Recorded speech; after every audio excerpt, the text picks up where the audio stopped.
Did you know that there are 12 berries that only appeared in Ruby and Sapphire? Gen 3 defined the core mechanics of modern Pokémon games and the way we play them up to this day. What would Pokémon be without double battles, abilities and natures? The complexity of battles grew exponentially thanks to this, as well as other elements originated in Pokémon Ruby and Sapphire. In this Iceberg, we'll explore the mechanics behind Pokémon Battles, moves, abilities, natures, Pokéballs, as well as little-known secrets hidden in the code of the Gen 3 core games. Welcome to the Gen 3 Pokémon Mechanics Iceberg. Say my name.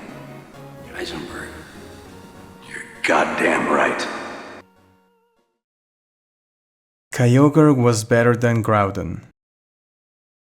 When I was a kid, I used to think that not too many people would choose Pokémon Ruby because Groudon was weak to Kyogre. Of course, people chose whatever Pokémon they thought was cooler, regardless of typing. Both Pokémon had the same base speed, so this was a key element in deciding which mascot would prevail. However, faster didn't always mean better. This is because if, let's say, Kyogre is slower than Groudon, rain will prevail over harsh sunlight, given that the slower Pokémon overrides the fast Pokémon's weather ability. In this scenario, Groudon would hit Kyogre with Earthquake, an attack that the latter would barely survive. Nonetheless, ground is only neutrally effective against water, while water is super effective against ground. With rain boosting Kyogre's water-type moves, even Surf could one-hit KO Groudon due to its average special defense. If Groudon were slower, meaning if harsh sunlight prevails, water moves would be only half as powerful. Even then, Kyogre still has access to Ice Beam or Blizzard, moves that aren't affected by Groudon's ability. Even if Ice Beam doesn't one-hit KO Groudon, since Kyogre is faster than its opponent, it would only need to use Ice Beam a second time to beat its nemesis. Although Groudon has access to Drought and Solar Beam, it doesn't benefit much from its average special attack, especially against Kyogre's excellent special defense. As if that weren't enough, Kyogre has access to Water Spout, the most powerful water-type move. It goes without saying that, while Kyogre benefits from stab with this attack, Groudon is at a serious disadvantage with Eruption because, on top of being a fire-type move, a type Groudon doesn't belong to, fire moves were always classified as special. One of the few disadvantages for Kyogre is that since Sheer Cold, a one-hit KO move, is only 30% accurate when used by an ice Pokémon, it only gets 20%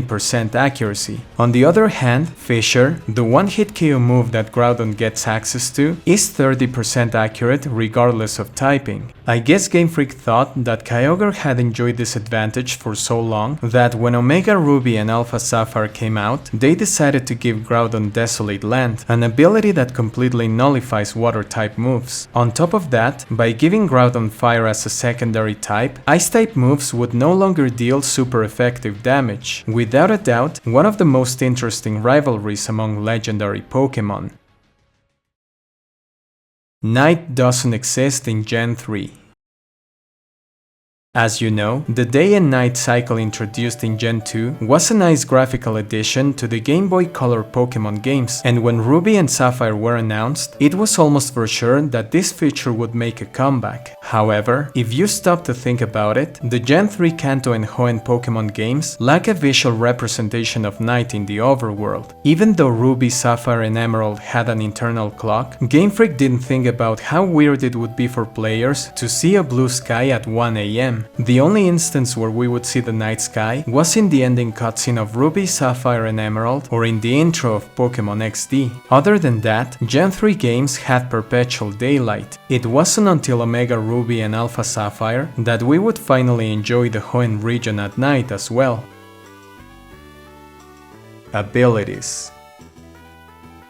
Do you want roaming Pokémon to stop fleeing? Shadow Tag. Do you want to damage the opponent when it's sucking your HP? Liquid Ooze. Do you want your Pokémon to move every second turn? Truant. Do you want your Pokémon to automatically win as soon as it enters the battlefield? Well, too bad, we're not there yet. Abilities play a key role in Pokémon's complexity, and the main series games never went back to being the same again. In Gen 1, especially without held items, a battle between two Pokémon was very straightforward, meaning that the same result was almost guaranteed between, let's say, a Golem versus a Gyarados. Sturdy is a game changer, an ability that prevents Pokémon from going down in a single hit, provided their HP is full. This happened from Gen 4 onward because back in Gen 3, it was only limited to one-hit KO moves like Fissure. If Golem survives, then it has a chance to knock out Gyarados with Rock Slide or Explosion. There are countless examples like this. Abilities are without a doubt one of the best additions in Pokémon games.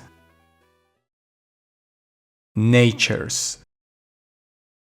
Back in the day, I thought natures were just additional information to give Pokémon more personality, but of course I was wrong. If you're a casual player, natures don't matter that much, but for those trying to beat the Battle Frontier facilities or Pokémon Colosseum, it was almost mandatory knowledge. There are 25 different natures that are tied to a Pokémon's stats, with the exception of HP. If you want a 10% increase in attack, you could choose a Pokémon with a brave nature, with the downside that it will get its speed decreased by 10%. Depending on the Pokémon or their movesets, you may choose a very specific nature. For example, Raiden is a Pokémon with a high attack stat and very low speed and special. Because of this, you would almost always see Brave and Adamant Raiden, since these natures increase their attack but lower their speed and special respectively. On the other hand, you would never see a Raiden with, for example, a modest or timid nature, because its special and speed are so low that it's not worth sacrificing attack or defense for stats that don't really matter for this Pokémon. This element, same as abilities, added a lot of complexity to Pokémon Battles from Generation 3 onward. Out of the 25 natures, there are 5 that don't directly reflect any increases or decreases: the docile, hardy, quirky, serious, and bashful natures. However, something I didn't know is that these aren't completely neutral natures. In fact, all the so-called neutral natures actually increase and lower the same stat. Hardy increases and lowers attack, docile defense, serious speed, bashful special attack, and quirky special defense. Double battles make Pokémon extremely complex. Pokémon wouldn't be the same if double battles hadn't been introduced back in Gen 3, especially when it comes to tournaments and competitive Pokémon in general. The amount of added complexity to each battle, in combination with abilities, held items, moves that hit more than one opponent at once, and moves that assist your partner, is completely insane. In the first turn, a single battle can't have 81 possible actions because you have 4 moves and 5 more Pokémon. If you have 9 possibilities and multiply that by the opponent's 9 possibilities, that totals 81. In double battles, around 38,000 just in the first turn. There are a couple of changes with certain moves. For example, Surf, a water attack that had a base power of 90 prior to Gen 5, has its power decreased by 50% if it hits both opponents. However, even though Earthquake can also hit the ally besides the 2 opponents, its base power is not affected. Moves such as Outrage, Petal Dance, and Trash will pick one of the 2 opponents at random. There are abilities that only work in double battles, such as Plus and Minus, boosting the special attack of both Pokémon by 50%. Although Ruby and Sapphire introduced double battles, Pokémon Colosseum focused its story mode on this type of battles. I guess double battles were an expected evolution of Pokémon Battles, especially because in the anime, Team Rocket introduced them as early as in the 3rd episode, fighting Ash with 2 Pokémon. Of course, this wasn't the kind of double battles we know nowadays, because you require at least 2 Pokémon per trainer, and not necessarily 2 trainers on each side. Weather can be permanent. This is a short one. The abilities Sandstream, Drizzle and Drought summon a sandstorm, rain and harsh sunlight respectively. In recent generations, these weather effects last for 5 turns. Nonetheless, from Gen 3 to 5, these effects last for the whole battle or until a different weather condition replaces it. Surf hits Divers. This is very similar to what happens when an earthquake hits a Pokémon underground. If a Pokémon is underwater and the opponent uses Surf, the diving Pokémon will get hit with double the damage it normally receives. Although it's a nice bonus, the downside is that most Pokémon that can use Dive are water Pokémon, meaning that if they get hit by Surf, the damage will not be very effective. Instead of Surf, the trainer can select a move to boost one of their Pokémon stats or switch to a different Pokémon. As I said in my Gen 1 Pokémon Mechanics Iceberg, I think Surf should also be able to hit underground Pokémon, but considering that Dig has close to zero use in competitive Pokémon, it almost makes no difference whatsoever. Duplicated abilities. Most abilities are unique, but there are a couple that even in Gen 3 were exact copies of each other. Insomnia and Vital Spirit prevent Pokémon from sleeping. Huge Power and Pure Power double the attack stat of Pokémon with this ability. Clear Body and White Smoke prevent stat reduction caused by other Pokémon's moves and abilities. Airlock and Cloud9 negate weather effects. Shell Armor and Battle Armor protect Pokémon from critical hits.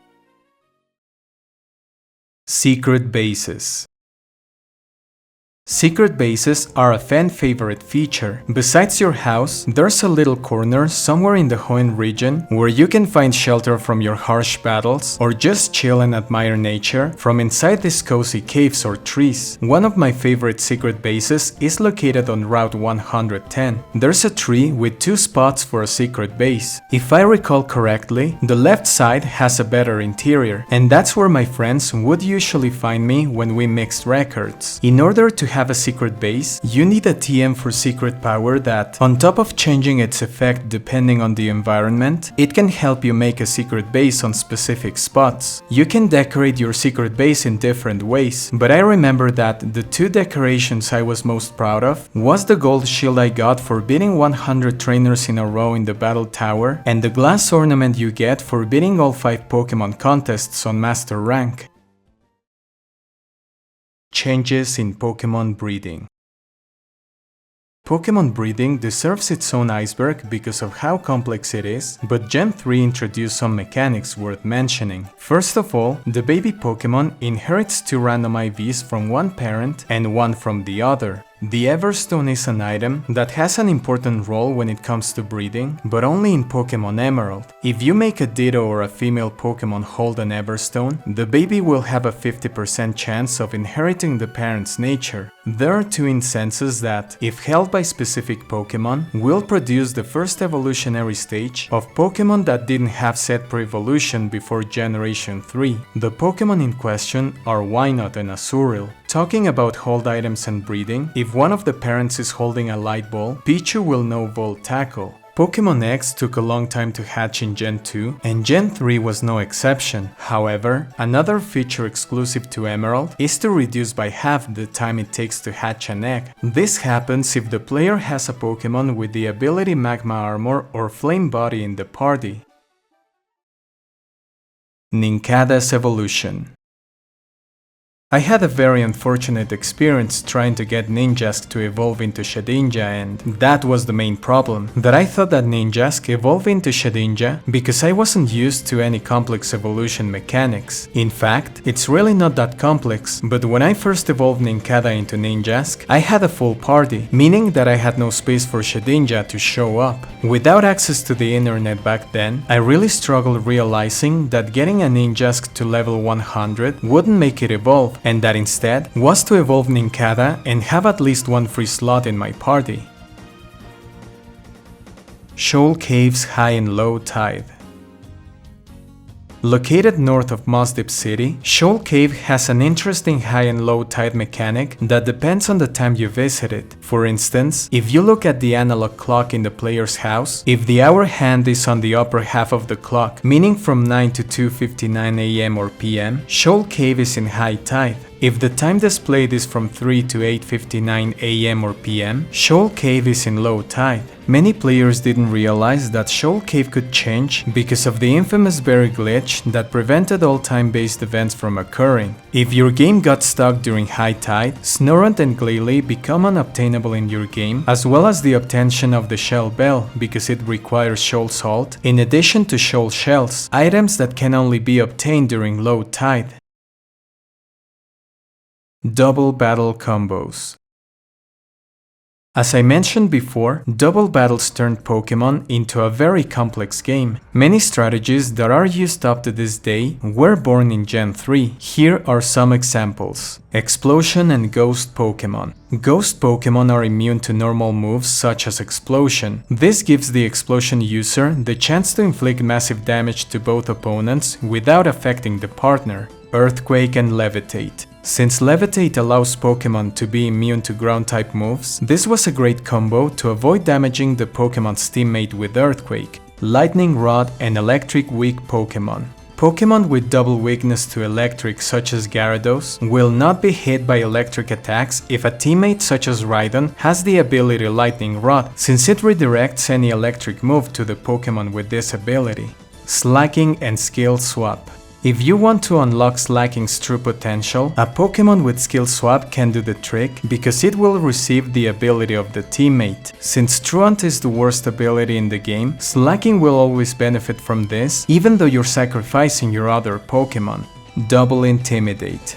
This is very straightforward, as you want to cut both opponents' attack in half, forcing them to switch out or battle with 50% of their attack. Sandstream and Sand Veil. Tyranitar summons an endless sandstorm, while Pokémon such as Dugtrio get a 20% boost in evasion due to Sand Veil without being hit by the sandstorm due to its ground typing. Shadow Tag and Perish Song. Shadow Tag prevents the opponent's Pokémon from switching out, while Perish Song's countdown dooms everyone on the battlefield. Own Tempo and Swagger. You can use Swagger on a teammate with Own Tempo, boosting its attack by 2 stages without confusing it. If you remember any other combination in doubles from Gen 3, leave them in the comment section. Pokémon Contests.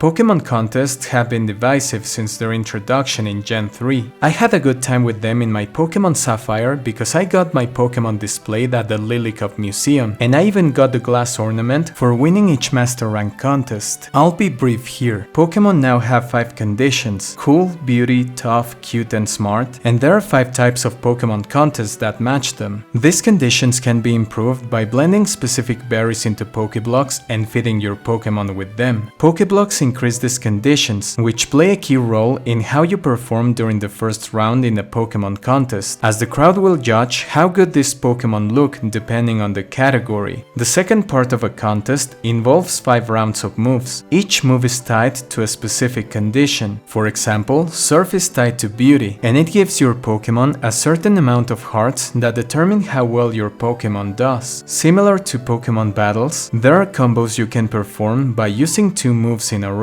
For example, using Dive after Surf will double the amount of hearts you would normally get if you only use Dive. Other moves can negatively affect the judge's perception of other Pokémon, while certain moves will protect you from losing your hearts. If the Pokémon uses a move of a condition that matches the contest they're participating in, they will increase their applause meter. Once the applause meter is full, they will receive 6 extra hearts. Let me know in the comment section whether you participated in Pokémon contests or you skipped them entirely.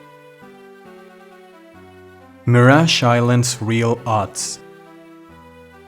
There's this myth that the chance of seeing Mirage Island is 1 in 65,536. I mean, it's true, but only if you have a single Pokémon in your party. The chance of Mirage Island appearing increases the more Pokémon you have in your party, meaning that a full party will give you a chance of 1 in 10,923 each day to see it, not that far from that of a shiny Pokémon. Sadly, Mirage Island doesn't have a lot to offer, as the only wild Pokémon on this island Truant is Wynaut, a Pokémon you can easily get through different means, and a Lychee Berry, a held item that increases the attack of a Pokémon whose HP drops below 25%. If you're interested in knowing what the real Mirage Island was intended to look like, watch my Gen 3 Pokémon Anomalies Iceberg.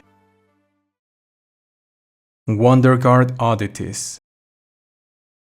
One of the most unique abilities is Shedinja's WonderGuard, an ability that prevents super effective attacks from inflicting any damage. Being a Ghost Bug Pokémon, Shedinja was only weak to Dark, Ghost, Fire, Flying and Rock type moves, and the downsides of this ability is that it's still susceptible to neutral damage, meaning that it'll still be bypassed by moves such as Beat Up, Future Sight and Doom Desire. But having only 1 HP, Shedinja would be automatically defeated by these types of damage.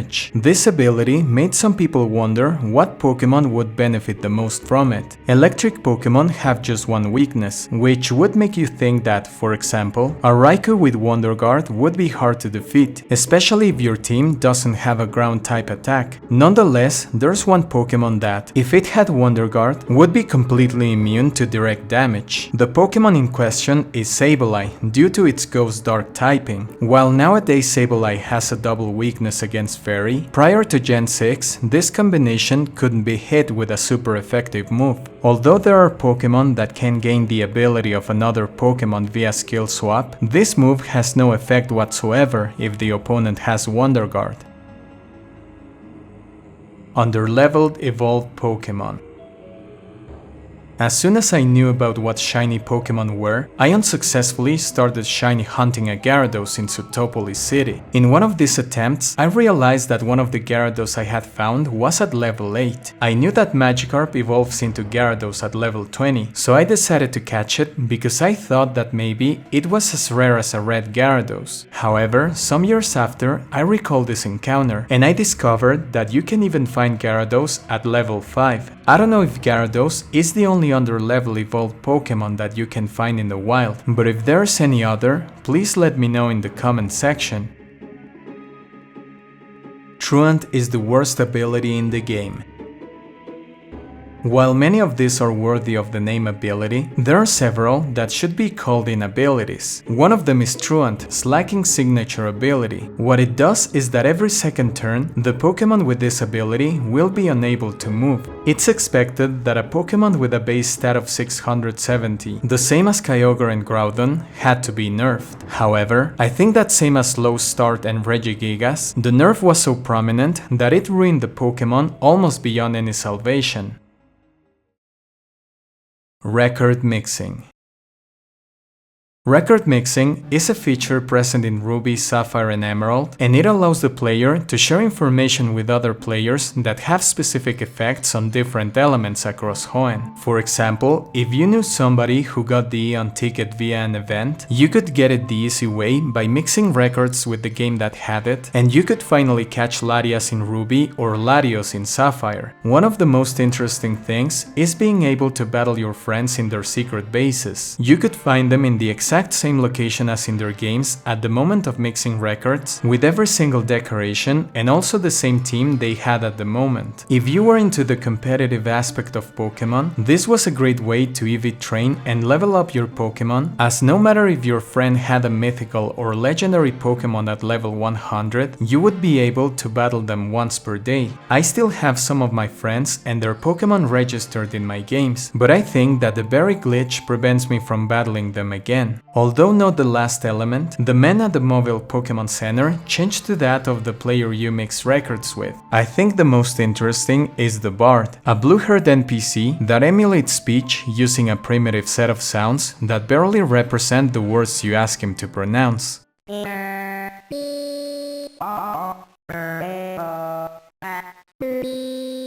There are more effects, but not as interesting as the ones I talked about here in my opinion. If you want to learn more, check Bulbapedia's article on record mixing. Evolution by Beauty. Milotic is a very special Pokémon because it evolves from Feebas by increasing its beauty to 170 points and leveling it up. If Feebas is in a game where Pokémon contests don't exist, if the Pokémon has enough beauty from its game of origin, Feebas will still evolve into Milotic. This is because even if the beauty stat is hidden, for example in Gen 5, the data for this condition still exists. In case it's not high enough, you can treat Feebas holding a prism scale to turn it into Milotic. Shadow Pokémon are frustrating. I have to confess that Shadow Pokémon are one of my least favorite things in Pokémon. They were introduced in Pokémon Colosseum, serving the purpose of becoming soulless fighting machines. Your task is to catch and purify each Shadow Pokémon. While catching them is not different from catching wild Pokémon, purifying them is another story. These Pokémon start with a single attack called Shadow Rush, a typeless 90 base power attack with recoil damage. On top of that, Shadow Pokémon can enter Hyper Mode, a condition that increases your chance of landing a critical hit in the next turn, but makes you lose the current one. You can purify a Pokémon by reducing their heart gauge through the following actions: walking around, battling, calling them when they enter Hyper Mode, massaging them using special scents, and putting them into the daycare. Once their heart gauge is empty, you can go to the Relic Forest and summon Celebi to purify them. If you want to do it instantly, you can use a time flute at that location without having to do any of the aforementioned steps. In Pokémon XD, you can use a Purify Chamber where you can enter a Shadow Pokémon in the center and 4 non-Shadow Pokémon around whose types are super effective to the adjacent Pokémon. As far as I know, this is one of the fastest ways to purify Shadow Pokémon, and no wonder, because after how slow it was in Pokémon Colosseum, they had to come up with a more efficient idea. Ice Ball's max damage. This is very similar to Rollout's max damage, but Gen 3 mechanics allows this move to be even more lethal. Ice Ball has a base power of 30, but it doubles its power each consecutive time it hits. Since it can hit up to 5 times, its power becomes 480 on the 5th turn. Same as Rollout, if the Pokémon uses Defense Curl, its power doubles, becoming 960. If the user is an Ice type, Ice Ball gets Stab or same type attack bonus, so we need to multiply 960 by 1.5, resulting in 1440. If the Pokémon lands a critical hit on the 5th turn, the already insane power doubles, meaning that your Pokémon is hitting the opponent with a 2880 power Ice move. Talking about Ice, if the Pokémon is 4 times weak to this element such as elements, we multiply the last number by 4, which leaves us with an insane power of 11,520. There are still 2 more things that we can add to the formula. If you give your Ice Ball user a Never Melt Ice, it will power up Ice moves by 10%, resulting in 12,672. Finally, if your Pokémon is in a double battle and its partner uses Helping Hand, it'll boost the power of Ice Ball by 50%. The final power of Ice Ball, 19,008. Nature Power and Secret Power.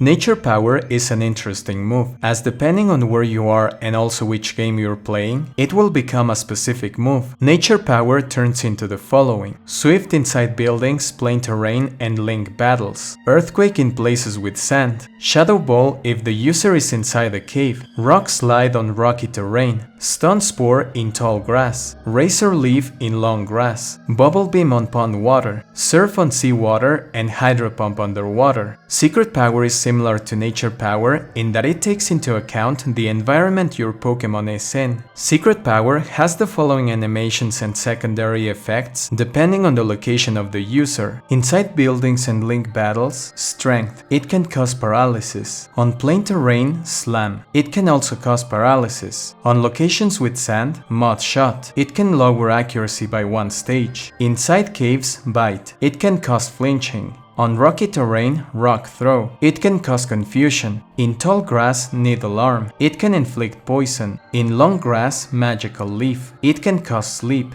On pond water, Bubble Beam. It can lower speed by 1 stage. On sea water, Surf. It can lower attack by 1 stage. And finally, underwater, Waterfall. It can lower defense by 1 stage. Battle Palace mechanics. I had a lot of trouble winning at the Battle Palace because instead of being able to select your Pokemon's moves, it's the Pokemon itself that chooses them and it depends on their nature. Battle styles are divided into 3 categories: attack, defense and support. Attack includes damage dealing moves. Defense includes all moves that boost the user's stats, heal their HP or assist a teammate in doubles. Support contains moves that lower the opponent's stats among others. Depending on your Pokemon's nature, they'll be more likely to use a specific battle style. Once your Pokemon's HP falls below 50%, another battle style will be selected, also based on the Pokemon's nature. The list is too extensive, but here's the chart just to give you an idea. Also, if you're participating in a double battle, depending on your Pokemon's nature once more, it will target the foe with the highest or lowest HP. If your Pokemon's nature is docile or naive, or if both opponents have the same HP, one will be selected at random. Unavailable Pokémon. I know, it would be unfair to compare it to the Dexit, but it reminds me of it only because some Pokémon weren't available, at least shortly after the release of Ruby and Sapphire. I love Gen 1 and 2, so it made me wonder, where's Mewtwo, where's Arcanine, where's Charizard? They were in the data of Ruby and Sapphire of course, but as a child I didn't know that. I think one of the main criticisms to Gen 3 was precisely the fact that you couldn't catch or battle 184 out of the 386 Pokémon in the national dex. I had to wait for the release of Pokémon Colosseum and later Fire Red before I could finally get my hands on the missing Pokémon in my Sapphire cartridge. I still remember being one of the first to transfer those never before seen Pokémon into my home game and showing them off to my friends. As I said in one of my previous videos, I misguided my friends to follow fake steps on how to get certain unobtainable Pokémon in Ruby and Sapphire, but once I wasted their time, I transferred them some Pokémon X that contained the Pokémon in question. Event locations. I remember visiting Cerebi.net back in 2003 and I was in awe knowing that there were locations in the Hoenn region I had never seen before. The sad thing is that I was unable to reach them because back then I don't recall any events in my country. All I could do was to watch videos on YouTube exploring these places. The Eon ticket, for example, a key item that allows you to go to Southern Island and catch Latias in Ruby and Latios in Sapphire, could also be obtained by mixing records with somebody who got the ticket from an event. Sadly, I never met anyone who got this special item. The Mystic ticket was another event item that I didn't have access to, although by then I already had a Ho-Oh in my Pokémon Sapphire via Pokémon Colosseum. This made me wonder about the location of Lugia. However, I saw that both legendary Pokémon could be caught in Fire Red, Leaf Green and Emerald on an island called Naval Rock. Deoxys, a mythical Pokémon with a crazy special attack, can be caught in the Kanto remakes, as well as in Pokémon Emerald if you have the Aurora ticket in your possession. This alien Pokémon could change forms depending on which game it's in. For instance, if you send it to Ruby and Sapphire, it will retain its normal form. If you catch it in Fire Red, it will change to its attack form. In Leaf Green, it will become a defensive wall, and in Pokémon Emerald, it becomes faster than Ninjask. Finally, you could visit Faraway Island and play hide and seek to find and catch Mew, but only in the Japanese version of Pokémon Emerald. I can only imagine the feeling of being one of the few players who got the chance to visit these places back when they were children. I don't know if it depends on the context I grew up in, or if Pokémon was truly more magical back in the early 2000s. Old Man's Basement in Moss Deep City. A lot of players who played Gen 3 all those years ago came across a house in Sutopolis or Moss Deep City with a blocked door. Not even walk-through walls cheats would allow you to uncover this ancient secret of Gen 3, but now we know that it has to do with some e-cards released back in the day. If you scanned specific cards with the e-reader, you would gain access to the basement of these houses and battle the trainers in the cards. To be honest, it's nothing too special. You can't earn experience from these battles, and there's no money prize for anyone. Shiny Pokémon in Pokémon Colosseum. There's something wrong with shiny Pokémon in Pokémon Colosseum. I don't need to mention that you have a 1 in 8,192 chance of encountering one, but what I do need to say is that if you see a trainer sending a shiny shadow Pokémon into battle, forget about that shiny. Here's why. Supposing that another trainer has a shiny shadow Pokémon, you have to take into account that said Pokémon is tied to the original trainer, meaning the trainer you snag it from. As soon as it joins your team, the original trainer changes and therefore loses its shininess. The chance of catching a Pokémon that is shiny and retains shininess after you catch it is 1 in around 67 million. However, a good way to shiny hunt Pokémon in Pokémon Colosseum is just to throw a Pokéball to a normal looking Pokémon and check its status in your party to see if it's a shiny. Talking about shiny Pokémon in Colosseum, there are a lot of them that look nothing at all like their handheld counterparts. One that particularly shines is Heracross. One thing is that the Pokémon has a completely different color, but when it looks and finished like this one, I don't really know what to say. There are some that look as if they got a filter on top of them, such as Psyduck. However, there are some really cool ones. Here are some of them.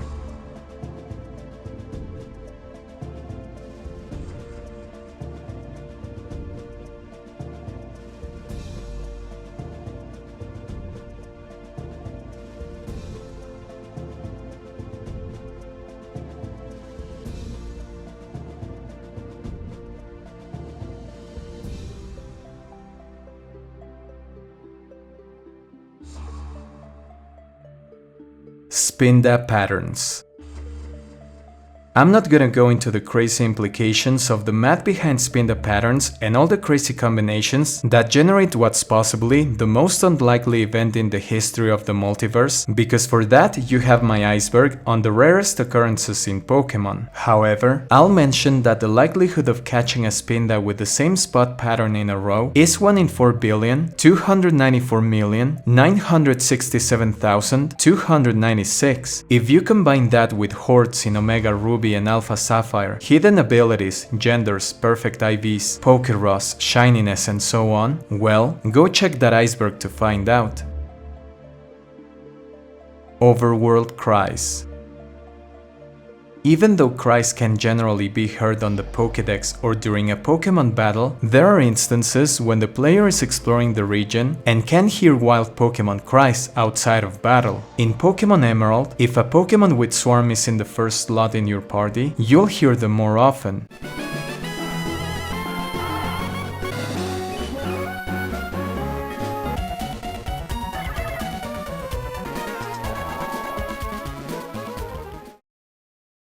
The trendy phrase affects Feebas tiles. Many of you know that Feebas appears on only 6 water tiles on Route 119. What I didn't know is that depending on the trendy phrase of your game, the Feebas tiles will change position. You can change this phrase by talking to the NPC outside the Dewford Hall. Although Feebas tiles aren't unique to Feebas, these tiles have a 50% chance of containing this Pokémon. This can make the search for this Pokémon exhausting, as even if you're fishing on one of them, it's not guaranteed you'll encounter it on the first try. Bad egg. A bad egg is basically an error handler. It's like a safety box that prevents your game from exploding, something that used to happen a lot in previous generations. Each Pokémon in Gen 3 has encrypted data in a checksum. The checksum's job is to verify that the data hasn't been corrupted. When the game loads a Pokémon, it decrypts the data, recalculates the checksum, and checks whether it matches the original value. If it doesn't because the data was corrupted, the Pokémon is turned into a bad egg. I lost an Articuno holding a Master Ball because I think there was a problem during a trade I did from Fire Red to Sapphire and my legendary Pokémon became a bad egg. This happened like 22 years ago, but I still remember it had a hasty nature. Safari Zone mechanics.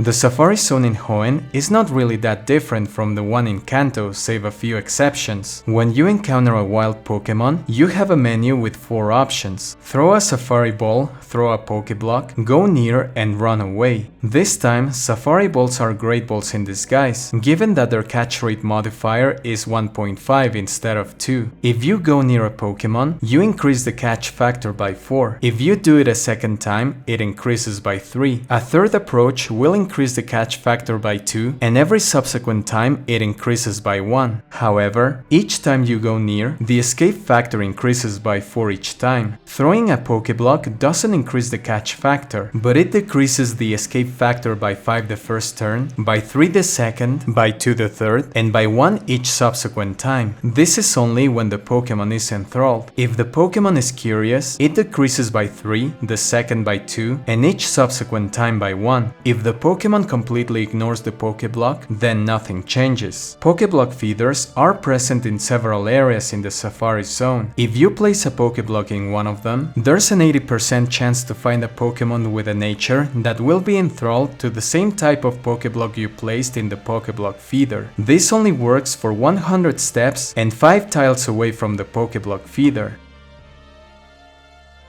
E-Reader Berries.